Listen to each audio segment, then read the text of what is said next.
Vote 2026।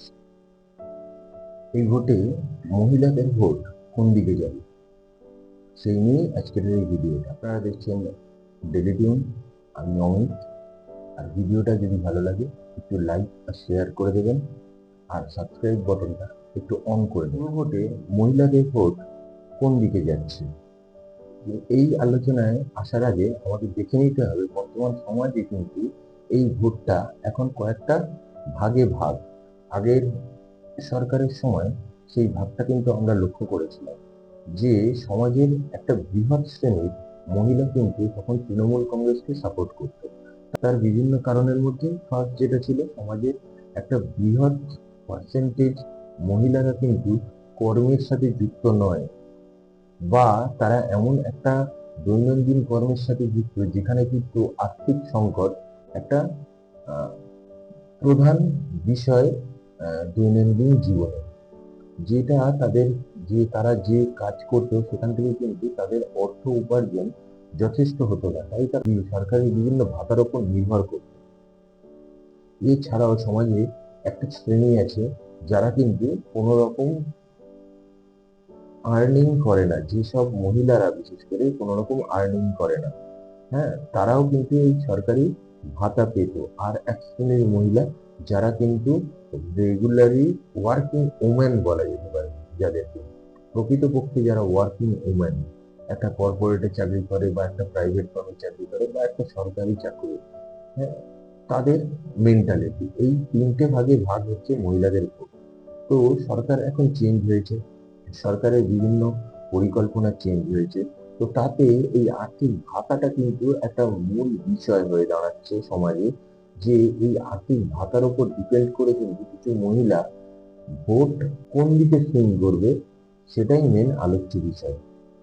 দেখুন, সমাজে যারা শিক্ষিত ওয়ার্কিং ওম্যান তারা কিন্তু চাইছে যে সমাজটা আরো ভালোভাবে চলুক, তারা যাতে ঠিকভাবে ঠিক সময়ে সরকারি সুযোগ সুবিধাগুলো পায়, মানে ট্রাম বাসের সুবিধা, রাস্তায় যাতায়াতের সুবিধা, মহিলা সেফটি সুবিধা, সেই দিক থেকে দেখতে গেলে কিন্তু বর্তমান সরকারকে মহিলারা প্রচুর পরিমাণে সাপোর্ট করছে, কারণ বর্তমান সমাজে মহিলারা আগের সরকারের থেকে অনেক বেশি সেফ জোনে আছে।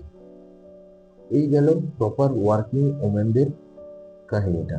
এইবারে আসছি যারা হাউস ওয়াইফ বা যারা কোনো আর্নিং করে না। এই শ্রেণীটাকে কিন্তু আগের সরকার বিভিন্নভাবে ভাতা দিয়ে আসছে। তো সুতরাং তারা কিন্তু একটা ভাতায় অভ্যস্ত হয়ে গেছিল এবং সেই টাকাটা তারা বিভিন্নভাবে খরচাও করত, কিন্তু তারা সরকারি ভাতা পেত। তো এই শ্রেণীর ভোটটা কিন্তু সুইং করার একটা সম্ভাবনা দেখা যাচ্ছে। কোন দিকে সুইং করবে সেটা কিন্তু পরবর্তী বিষয়, তবে এই শ্রেণীর মহিলাদের ভোটটা কিন্তু এইবারে সুইং করবে, সেটা হয় সরকারের পক্ষে থাকবে কত পার্সেন্টেজ, এবং কত পার্সেন্টেজ সরকারের বিপক্ষে পড়বে, এইটাই হচ্ছে দেখার বিষয়। আর থার্ড, যারা অর্থ উপার্জন করে কিন্তু সেইভাবে অর্থ উপার্জন করে না, যাদের কাছে কিন্তু ওই সরকারি ভাতাটা সত্যিই দরকার ছিল, তারা কিন্তু যদি সরকারি সুযোগ সুবিধাগুলো না পায় বর্তমান সরকারের কাছ থেকে, তাহলে কিন্তু তারা সরকার বিমুখ হয়ে ভোট দান করবে, অর্থাৎ সরকারের বিপক্ষে ভোট দান করবে। সুতরাং মহিলা ভোট কিন্তু এইবারে সুইং করছে। এবার কোনটা সুইং করছে, যেটা হচ্ছে হাউস ওয়াইফ বা যারা কোনোদিন ডাইরেক্ট আর্নিং এর সাথে, যে মহিলারা যুক্ত ছিলেন না, তাদের ভোটটা কোন দিকে যায়, তারা কি সেফটির দিকে যাবে নাকি ভাতার দিকে যাবে। অর্থাৎ তারা যদি ভাতা পেয়ে থাকে তাহলে তো ভালো, আর যদি ভাতা না পেয়ে থাকে তাহলে তারা কোন দিকে যাবে, এটা হচ্ছে মেন বিষয় একটা। আরেকটা হচ্ছে যে যাদের আর্নিং অল্প, যারা যারা ডিপেন্ড করে ওই ভাতার উপরে, যাদের সত্যি হয়তো এই ভাতাটা পাওয়া দরকার ছিল, সেই মহিলারা যদি 100% যদি ভাতা পায় তাহলে তারা সরকারকে সাপোর্ট করবে। আর যারা যদি তারা 100% না ভাতা পায় তাহলে তারা কিন্তু সরকারের বিপক্ষে ভোটদান করবে। তো এইভাবে কিন্তু কর্পোরেশন ভোটটায়, এইবারে 2026-এর কর্পোরেশন ভোটে কিন্তু মহিলাদের ভোটটা যথেষ্টভাবে সুইং করার একটা সম্ভাবনা লক্ষ্য করা যাচ্ছে, কিন্তু এটা সম্পূর্ণ ডিপেন্ড করছে বর্তমান সরকারের উপর, কারণ সরকার এখনো পর্যন্ত চেষ্টা করছে যে মহিলাদের ভাতার ব্যাপারটা যাতে আরো ঠিকঠাক হয়। সেকেন্ড, প্রচুর মহিলা আছে যাদের কিন্তু সমাজে সামাজিক সুরক্ষাটা আগে প্রায়োরিটি দিত, যে মহিলারা, তারা কিন্তু বর্তমান সরকারকেই সাপোর্ট করবে। সুতরাং এখানে দুটো দিক, একটা হচ্ছে মহিলাদের সেফটি, আর একটা হচ্ছে ভাতা। এই দুটোর উপর ডিপেন্ড করে কিন্তু বর্তমানে কর্পোরেশন ভোটে মহিলারা ভোট দান করতে যাবে। তো সেখানে সরকারের হাতে এখন অনেক সময় আছে, প্রায় 6 মাস।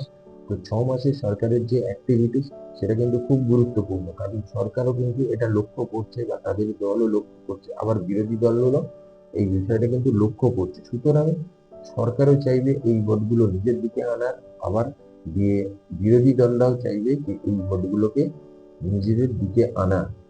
তো এখনো সময় আছে। তো সেই ভোটগুলো কোন দিকে সুইং করে সেটা সম্পূর্ণভাবে বোঝা যাবে কিন্তু ভোটের রেজাল্টের পর। এবং কিছুটা আগাম পূর্বাভাস পাওয়া যাবে, সেটা হচ্ছে ভোটের আগে প্রচারের সময়, যে মহিলারা অ্যাকচুয়ালি কোন দিকে ঝুঁকে আছে।